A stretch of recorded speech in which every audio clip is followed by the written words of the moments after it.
chiens, vous mettrez là, comme ça, les chevaux se mettront en demi-cercle. C'est une première, alors voilà, on se Rien des chevaux. Monsieur le curé, passez votre micro.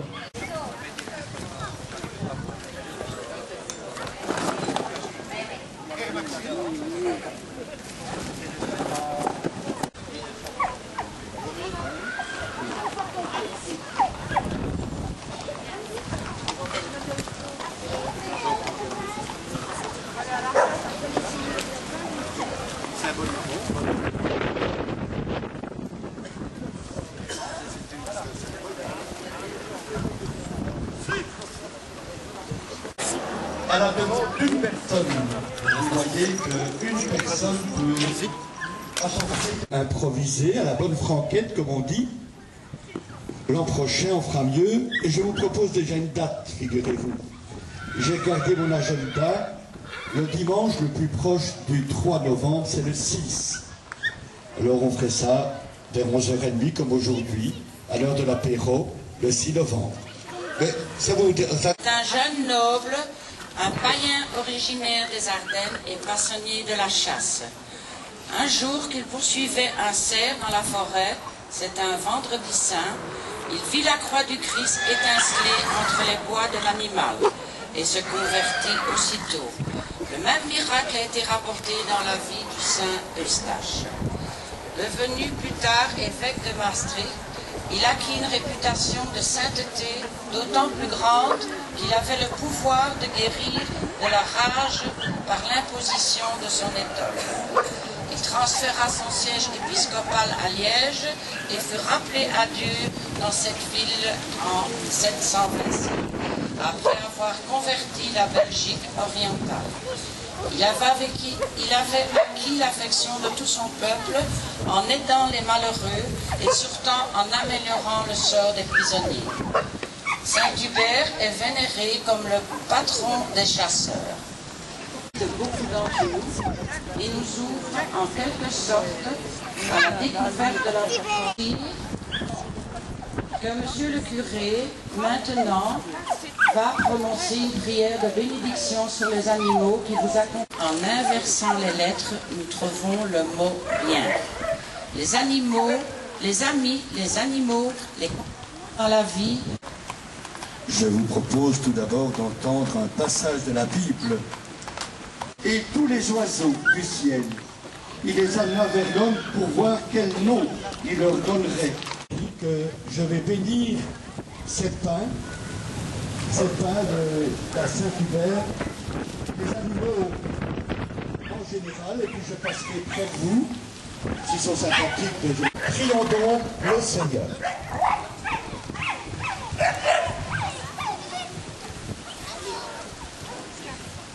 Dieu, toi, dans ta main, dans ta bonté, que ta main nous protège, puisque tu as voulu que les animaux soient à nos côtés pour nous aider dans tout ce dont nous avons besoin.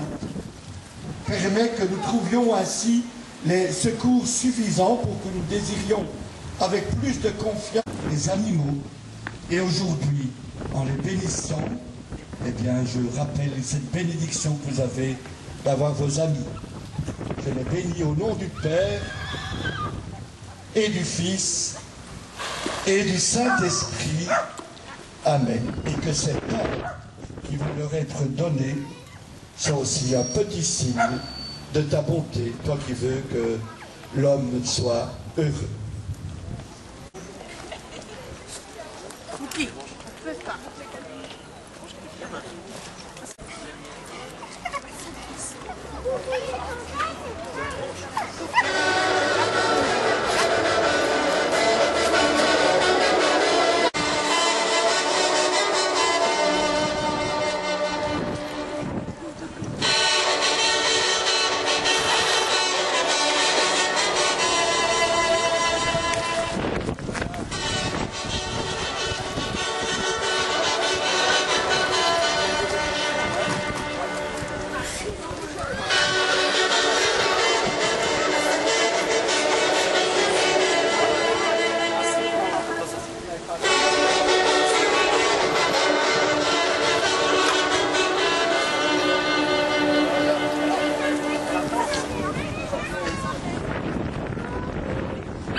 prof. Donc.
Alors, je vous signale aussi qu'on a organisé une petite buvette. Donc, les personnes qui veulent prendre une petite collation ici sur le kiosque, ils sont les bienvenus. Voilà, merci beaucoup. Et merci à tous d'être venus en tout cas. Et au 6 novembre l'an prochain. Le 6 novembre, comme ça, vous pouvez déjà noter ça dans votre agenda. Merci à tous. Vous mettre là, comme ça, les chevaux se mettront en demi-cercle. C'est une première, alors voilà, on s'en donne. Rien des chevaux. Monsieur le curé, passez votre micro.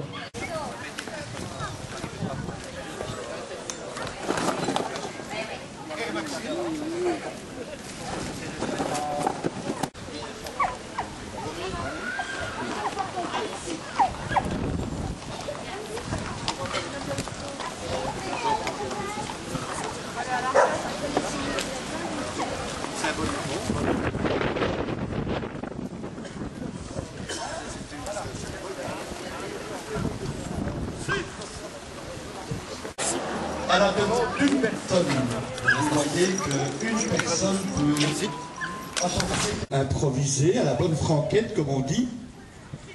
L'an prochain, on fera mieux. Et je vous propose déjà une date, figurez-vous.